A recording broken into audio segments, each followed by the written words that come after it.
로마서 14장 1절부터 12절 말씀. 믿음이 연약한 자를 너희가 받되 그의 의견을 비판하지 말라. 어떤 사람은 모든 것을 먹을 만한 믿음이 있고 믿음이 연약한 자는 채소만 먹느니라.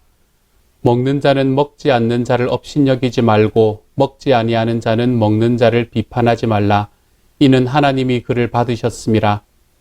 남의 하인을 비판하는 너는 누구냐? 그가 서 있는 것이나 넘어지는 것이 자기 주인에게 있음에 그가 세움을 받으리니 이는 그를 세우시는 권능이 주께 있음이라.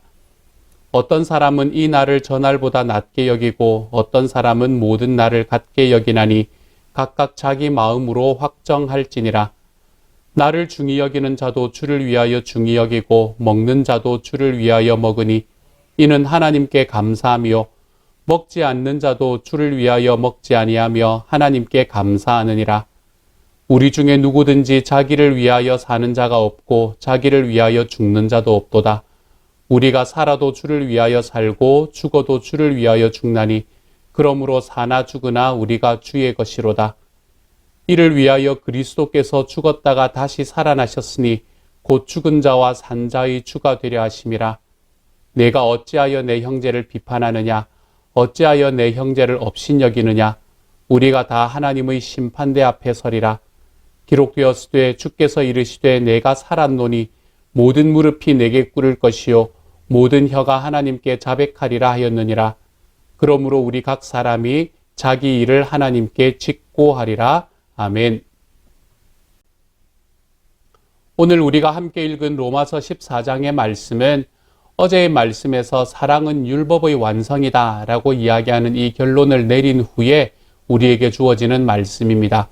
그렇기 때문에 이 14장의 말씀을 이해하기 위해서는 사랑은 율법의 완성입니다 라고 이야기하는 그 13장의 말씀을 계속해서 마음에 두고 그리고 난 다음에 이 14장의 말씀을 읽을 때에 이게 무슨 의미가 있는지를 좀 더 분명하게 깨달을 수 있게 됩니다.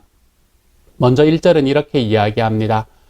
믿음이 연약한 자를 너희가 받되 그의 의견을 비판하지 말라 라고 이야기합니다. 여기서 비판하다라는 의미로 쓰인 헬라어는 디아크리세이스라는 말입니다. 이 디아크리세이스라는 이야기는 논쟁하다라는 의미를 가지고 있는 것이 원래의 의미입니다. 그러므로 이것은 그냥 그 사람을 비판하는 것이 아니라 그 사람과 논쟁하지 말라라고 이야기하고 있는 말씀이죠. 오늘의 말씀에서 영어 번역은 그것을 dispute라고 이야기하면서 이 논쟁의 의미를 좀 더 분명하게 살리고 있는 것을 보게 됩니다. 그러므로 우리가 믿음이 연약한 사람들은 그들을 받아주는 것이지 그들과 논쟁하는 것이 아니다라고 이야기하는 것이지요. 저는 예전에 특별히 대학을 다닐 때 참 열심히 전도하며 다녔던 기억이 있습니다. 불특정 다수들을 향한 그러한 전도의 열정으로 제 마음이 많이 불타 있어서 일주일에 여러 시간을 밖에 나가서 그때 이제 자하연이라든지 버들골이라든지 이런 곳들이 있었거든요. 그런 곳으로 가가지고 이 복음을 전하는, 사역리로 복음을 전하는 일에 시간을 많이 사용을 했던 적이 있습니다. 그럴 때에 이제 예수를 믿는 것에 대해서, 교회를 다니는 것에 대해서 별로 마음에 들어하지 않는 사람들을 만나게 됩니다. 그렇게 만나게 될 때 그 사람들과 함께 이야기를 하면서 정말로 그들이 가지고 있던 질문들, 예수님에 관한 질문들, 그리고 교회에 관한 질문들이 있을 때에 그 질문들에 제가 제대로 대답하지 못하면 뭐라고 이야기하나 하면 거봐, 그것도 이야기하지 못하면서 무슨 예수 믿으라고 이야기하냐라고 말합니다.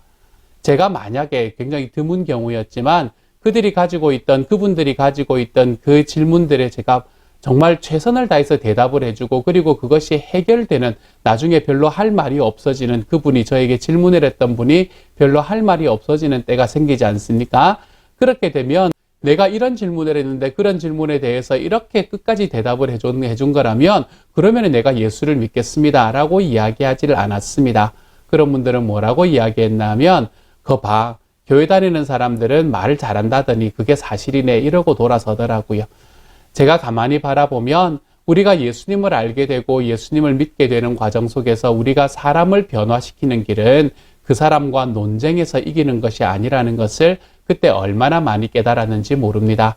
사람을 변화시키는 것은 논쟁을 하면서 그 사람이 가지고 있는 질문들에 대해서 확 풀어주는, 뭐 이런 것들을, 이것도 쉽지가 않겠지만요. 이러한 것들로 사람이 변화되지 않는 겁니다. 사람이 변화하는 것은 논쟁이 아닙니다. 사람이 변화하는 것은 사랑으로 변화시키는 것이지요. 우리가 그 사람이 가지고 있는 그 마음, 그 사람이 가지고 있는 그 상황들, 그것들을 우리의 가슴으로 품으면서 그 일을 내 가슴으로 꽉 안으면서 사랑해주기 시작할 때 우리는 그 사랑을 통해서 그 사람의 삶이 하나하나 하나님 앞에 변화되는 것을 경험하게 됩니다.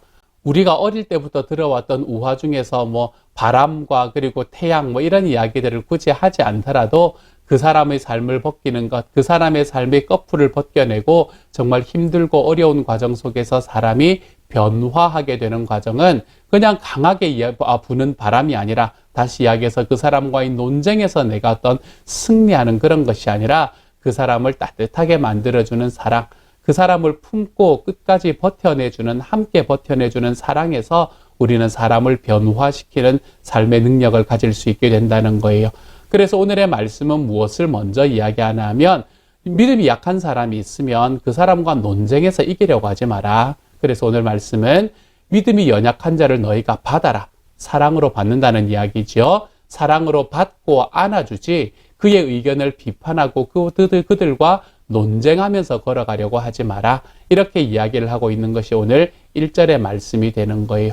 사랑하는 여러분, 우리들 안에서도 똑같은 일들이 일어날 때가 있습니다. 특별히 목장 안에서 이런 일들이 일어나는 때가 많은 것 같아요. 저와 여러분이 살아가는 목장은 정말로 예수님을 알지 못하고 또는 예수님을 이제 갓 알아서 정말 예수님이 어떤 분이신지에 대한 정확한 지식이 없으신 분들, 그렇게 살아가는 삶의 방식이 어떤 것인지 아직 알지 못하시는 분들을 내가 받아줄 수 있는 목장이 되어 있으니까 내가 그들을 향해서 비판하거나 그들과 논쟁하는 자리가 아니라 내가 이들을 안아주고 받아주고 사랑해주고, 그래서 사랑이 율법의 완성입니다 라는 것을 우리의 공동체 속에서 증거할 수 있는 그런 목장을 만들어가고 있으니까 저는 저와 여러분이 만들어가는 목장이 그런 목장이 되기를 소망합니다.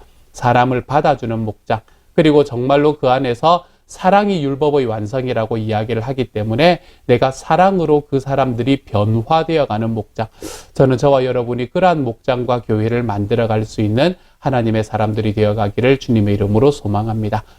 그렇게 1절을 이야기를 하고 난 다음에요, 2절부터는 이제 뭐를 이야기하나 하면 뭐 먹는 것, 그리고 날, 이런 것들에 관한 이야기를 합니다. 먼저 2절의 말씀은 이렇게 말하네요. 어떤 사람은 모든 것을 먹을 만한 믿음이 있고 믿음이 연약한 자는 채소만 먹느니라, 이렇게 말합니다. 이때 당시에 사도 바울이 살아갈 때 채식만 하는 부류들이 참 많이 있었습니다. 먼저 유대인들 중에서 채식을 하는 사람들은 자기에게 오는 그 고기의 출처가 불분명하기 때문에 율법에서 그만 가증한 고기들을 먹을까, 율법에서 먹지 말라고 이야기한 고기들을 먹을까 두려워하는 마음에서 그들은 고기를 아예 먹지 않는 사람들이 있었습니다. 대표적인 사람들이 물론 사도 바울의 시대에 살아가던 사람들은 아니었지만 대표적인 사람들이 바로 다니엘과 세 친구와 같은 그런 사람들이 되는 것이지요. 이들은 선한 마음에서 고기를 먹지 않았던 사람들이었습니다. 하나님을 좀 더 온전하게 섬기고자 하는 선한 마음에서 채식을 했던 사람들이 있었고요. 에세네파 사람들이 있었습니다. 이것을 이야기하려면 당시에 유대인들 안에 있는 많은 분파에 관해서 이야기를 해야 되는데요. 그 이야기를 다 하지 않더라도 어쨌든 광야에서 이 고행 생활을 하면서 살아가던 에세네파 사람들은 고기를 먹지 않고 채식을 하며 살아가던 사람들이었습니다. 또한 이방인들 중에서도 어떻게 생각하는 사람들이 있었나 하면 고기를 먹으면 짐승의 영혼이 나에게 들어온다라고 생각하는 사람들이 있었습니다. 이런 사람들은 고기를 먹지 않았지요. 어떤 경우든 고기를 먹지 않는 사람들이 그때 당시에 존재했었습니다. 그것을 사도 바울은 뭐라고 말하나 하면 어떤 사람은 모든 것을 먹을 만한 믿음이 있고, 여기서 말하는 믿음이라는 것은 예수님을 믿는 믿음 이런 걸 말하는 것은 아닙니다. 어떤 사람은 모든 것을 먹을 만한 확신이 있고, 이렇게 생각을 하면 더 좋겠죠. 그렇죠? 또한 확신이 연약한 자는, 이것이 이 고기에 대한 확신이 없는 사람들은 이제 채소만 먹는 사람들이 있다라고 이야기를 하고 난 다음에 그 다음에 뭐라고 이야기하나 하면 3절에서요. 먹는 자는 먹지 않는 자를 업신여기지 말고 먹지 않는 자는 먹는 자를 비판하지 말라. 이는 하나님이 그를 받으셨습니다. 라고 이야기합니다. 이 두 사람들이 두 가지 종류의 사람들, 다시 말해서 고기를 먹는 사람들이나 고기를 먹지 않는 사람들이 서로를 향해서 비판할 필요가 없다라고 이야기하는 거죠. 왜 그렇습니까? 그 사람들이 살아가는 삶의 생활 방식은 나와 좀 다르지만 그럼에도 불구하고 오늘의 말씀은 그 양쪽 부류의 사람들을 하나님은 모두 안으셨다라고 이야기하기 때문입니다. 하나님이 아는 사람들을 우리가 비판할 필요가 없는 거잖아요. 하나님이 안고 하나님이 사랑한 사람들을 우리가 비판하고 우리가 논쟁하고 우리가 그들에게 나아가서 너가 틀렸다라고 이야기할 필요가 없는 거거든요. 하나님께서 안으신 사람들은 우리도 안으면 되는 겁니다. 하나님께서 사랑하신 사람들은 우리도 사랑하면 되는 거예요. 우리가 우리들의 삶에서 있는 모든 것들 중에서 율법을 지켜내는 것이 참 중요하지만 그 율법의 가장 중심되는 것에 사랑이 있습니다. 사랑이 율법의 완성입니다. 라고 이야기를 했기 때문에 우리는 하나님께서 안으시는 그 사람들을 내가 배척할 필요가 없다는 것입니다. 또한 그렇게 살아가서도 안 된다는 이야기이죠. 하나님께서 아는 사람들, 하나님께서 이미 받으신 사람들은 나도 받으면서 살아가는 거예요. 우리 주님께서는 이 땅에 살아가는 모든 사람들에게 하나님의 구원의 손길을 내어 보내신 분이십니다. 그렇기 때문에 주님께서는 모든 사람들을 차별 없이 구원하셨기 때문에 우리도 우리 주변에 있는 사람들을 차별 없이 바라볼 수 있는 삶의 습관이 필요하다는 것이지요. 하나님이 받으신 사람들을 우리가 비판할 필요가 없다. 저는 저와 여러분의 삶 속에서 이렇게 주님이 받으신 사람이라면 나와 함께 있는 사람들이 주님이 받으신 사람이기 때문에 나도 그들을 안습니다. 사랑함으로 나아갑니다. 라는 이 삶의 습관으로 우리가 한 걸음씩 들어가 볼 수 있으면 좋겠습니다. 왜 우리가 그 사람들을 안아야 되는가? 주님께서 받으셨기 때문도 있지만 4절의 말씀에서는 그것에 대한 이유를 또 이렇게 설명을 해주고 있습니다. 남의 하인을 비판하는 너는 누구냐? 그가 서 있는 것이나 넘어지는 것이 자기 주인에게 있음에 그가 세움을 받으리니 이는 그를 세우시는 권능이 주께 있음이라. 이렇게 이야기를 합니다. 여기서는 다른 사람의 하인을 이야기하는 게 아니에요. 나의 하인이고 다른 사람의 하인이고 뭐 이렇게 이야기하는 것이 아닙니다. 이것은 지금 예를 들고 있는 거예요. 여기서 남의 하인이라고 이야기하는 것은 주님의 하인을 이야기하는 거겠죠. 주님의 하인으로 살아가는 사람들을 우리가 어떻게 판단하고 정죄하겠느냐라고 이야기하는 거예요. 왜냐하면 그가 서 있는 것이나 넘어지는 것은 다 누구에게 달려있다고요? 그 주인이신 하나님께 달려있기 때문이다 라고 말하고 있는 거예요. 그러므로 자신의 잣대로 남의 하인을 이래라 저래라 할 필요도 없고 그렇게 해서도 안 된다는 것을 말하고 있습니다. 그도 나도 주님의 하인이 되는 거예요. 그러므로 우리에게 정말 중요한 것은 서로의 생각에 맞게 행동하는가 이것을 넘어서서 내가 그 사람이 나의 생각과 나의 뜻에 맞게 행동하지 않는다, 맞다 뭐 이런 것들을 넘어서서 주님의 뜻에 따라서 살아가고 있는가, 행동하고 있는가 이것이 우리가 나와 다른 사람들과의 관계 속에 서 있는 유일한 잣대가 된다는 것입니다.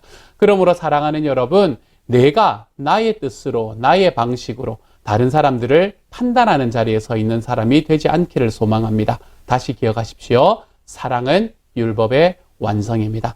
다른 모든 것을 넘어서서 내 하나님의 뜻대로 행하는 사람이 확실하다면 내가 그것에 대해서 비판할 필요가 없다라고 이야기하는 것이 오늘의 말씀이 말하고 있는 바지요. 5절과 6절도 마찬가지 이야기입니다. 지금 앞에서는 먹는 것에 관한 이야기가 나왔잖아요. 5절과 6절에서도 날에 관한 이야기가 나옵니다. 여기서 날이라고 이야기하는 것은 절기를 이야기하는 거예요.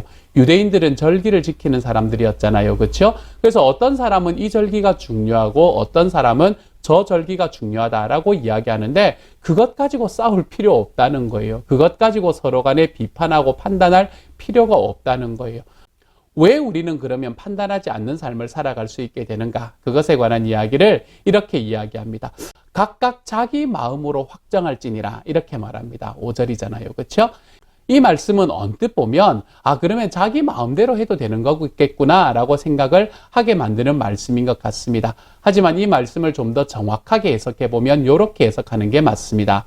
각 사람마다 확신 가운데 거할지니라 이렇게 해석하는 게 맞습니다. 그러므로 이것은 제 마음대로 결정하라는 말이 아닙니다. 각 사람마다 확신 가운데 거해야 된다는 거예요. 그러면 무슨 확신인가? 이게 중요하잖아요. 무슨 확신인가라는 것을 6절에서 이야기하고 있는 겁니다. 6절은 이렇게 말해요. 나를 중히 여기는 자도 주를 위하여 중히 여기고 먹는 자도 주를 위하여 먹으니 이는 하나님께 감사하며 먹지 않는 자도 주를 위하여 먹지 아니하며 하나님께 감사하느니라. 확신이 어디에서 나온다는 거예요? 주님을 위해서 하는가 하지 않는가 여기서 나온다는 거예요. 어디에 있는 이야기하고 똑같은 이야기입니까? 4절의 말씀에도 말씀과 똑같은 이야기이죠. 나도 주님의 하인이고 너도 주님의 하인이고 그렇기 때문에 우리가 주님의 뜻에 따라서 행하고 있는가 이것을 바라보는 것이 중요하다라고 이야기했던 이야기와 이 6절에서 나를 중히 여겨도 주를 위해서 먹어도 주를 위해서 먹지 않아도 주를 위해서라고 이야기하는 것과 사실은 똑같은 메시지가 되는 것이에요. 그러므로 이 말씀은 우리에게 지금 무엇을 이야기를 해주고 있나 하면 내가 살아가는 과정 속에서 내 생각과 내 마음대로 결정하고 내 뜻대로 다른 사람이 행하도록 만들어내는 것이 중요한 것이 아니라 그 안에서 내가 나의 주인도 되시고 그의 주인도 되시는 하나님을 섬기며 살아가고 있는가, 우리 주님의 기쁨이 되면서 살아가고 있는가, 이것이 참 중요하다라고 이야기하고 있는 것이에요. 그러므로 사랑하는 여러분, 저는 저와 여러분이 주님의 기쁨이 될 수 있는 사람이 되기를 소망합니다. 우리들의 삶에 하나님께서 기뻐하는 삶, 주님께서 나의 삶에 다가오셔서 나의 삶의 주인 되시는 그 삶이 너에게도 있고 나에게도 있다. 그러므로 우리는 너 뜻대로도 아니고 내 뜻대로도 아니고 우리 주님의 뜻대로 살아가 보자. 이렇게 이야기하며 살아가 볼 수 있는 삶이 우리의 가정과 목장과 교회에서 일어날 수 있는 저와 여러분이 되어 가시기를 소망합니다. 이것을 잘 정리해주고 있는 말씀이 7절과 8절 말씀이에요. 너무 아름다운 말씀이죠. 제가 읽어보겠습니다. 우리 중에 누구든지 자기를 위하여 사는 자가 없고 자기를 위하여 죽는 자도 없도다. 우리가 살아도 주를 위하여 살고 죽어도 주를 위하여 죽나니 그러므로 사나 죽으나 우리가 주의 것이로다. 아멘. 앞에서 이야기했던 것들을 딱 정리하는 거잖아요. 나는 내 것이 아니고, 우리는 보통 너도 내 것이고 나도 내 것이다 이러면서 살아가는데요. 나도 내 것이 아니고 너도 내 것이 아니고 너도 나도 모두 주님의 것이다 라고 이야기하는 이 말씀, 이 말씀이 오늘 지금까지 이야기한 말씀의 소결론처럼 우리에게 이야기를 해주고 있는 말씀이 되는 겁니다. 근데 이렇게 말하고 나면 왜 우리가 주님을 위해서 살고 주님을 위해서 죽어야 되는데 억울하다 이렇게 이야기하시는 사람들이 생기기 마련입니다. 그래서 9절의 말씀 그리고 그것을 부연하는 10절부터 12절까지의 말씀이 있는 거예요. 9절은 이렇게 말합니다. 이를 위하여 그리스도께서 죽었다가 다시 살아나셨으니 곧 죽은 자와 산 자의 주가 되려 하심이라 이렇게 말합니다. 우리가 왜 죽어도 주를 위해서 죽고 살아도 주를 위해서 살아라고 이야기하나요? 예수님께서 이미 저와 여러분을 위해서 죽어주셨고 살아주셨기 때문에 그렇다라고 이야기하는 겁니다. 하나님께서는 먼저 하신 일이 아니면 우리에게 명령하지 않으십니다. 하나님은 자기가 먼저 행하시지 않으면 우리에게 명령하시는 분이 아니세요. 그래서 내가 주님을 위해서 죽고 주님을 위해서 살아라 라고 이야기하시려고 하나님은 자기의 아들이신 예수가 우리를 위해서 죽고 우리를 위해서 사시도록 이미 만들어 주셨다는 거예요. 우리의 주님이 되시기 위해서 이 모든 길을 걸어가셨던 예수님이 우리 앞에 있습니다. 그러므로 사랑하는 여러분, 오늘 하루 살아갈 때 이 주님의 사랑에 힘입어 우리가 죽어도 주를 위해서 죽고 살아도 주를 위해서 살아갈 수 있는 주님의 사람이 되십시다. 사랑은 율법의 완성이다 라는 이 말씀 붙들고 내가 내 이웃에 있는 사람들과 논쟁하거나 그들을 판단하는 자리 또는 너는 내가 가지고 있는 이야기를 들어 라고 이야기하는 자리로 나아가는 것이 아니라 나도 주님의 종이고 너도 주님의 종이니 우리가 주님의 뜻이 무엇인지를 함께 고민하며 걸어가 보십시다. 우리가 이렇게 이야기하며 우리의 공동체를 주님의 뜻에 합당하게 만들어가 볼 수 있는 저와 여러분이 되어 가십시다. 특별히 가정에서요, 여러분. 저와 여러분의 가정에서 이러한 삶의 습관들이 세워져서 우리 주님이 소망하시는 가정의 공동체가 오늘 하루 하나님 앞에서 귀하게 일어날 수 있는 주님의 사람들이 되시기를 우리 주님의 이름으로 축복합니다. 이 시간 같이 한번 기도하십시다. 사랑하는 하나님 감사합니다. 판단하지 않겠습니다. 논쟁하지 않겠습니다. 내 뜻대로 너도 내 뜻대로 살아라 라고 이야기하지 않겠습니다. 내가 하나님 나도 주님의 종이고 너도 주님의 종이니 우리가 주님의 뜻이 무엇인지를 함께 찾아가 보자 이야기하며 살아가겠습니다. 주님, 그래서 내가 살아도 주를 위해서 살고 죽어도 주를 위해서 살겠습니다. 이미 나를 위해서 그렇게 살아주셨고 죽어주신 우리 주님 예수 그리스도가 계시기 때문입니다. 오늘 하루 하나님, 정말로 우리가 살아가는 모든 공동체 속에서 이러한 삶의 습관이 생겨나 우리가 있음으로 인해서 더욱더 공동체가 평안하고 행복해질 수 있는 하나님의 사람들이 될 수 있도록 주여 도우시고 함께하여 주옵소서. 사랑하며 살게 하여 주옵소서. 모든 말씀 우리 주님 예수님 이름으로 기도드립니다. 아멘.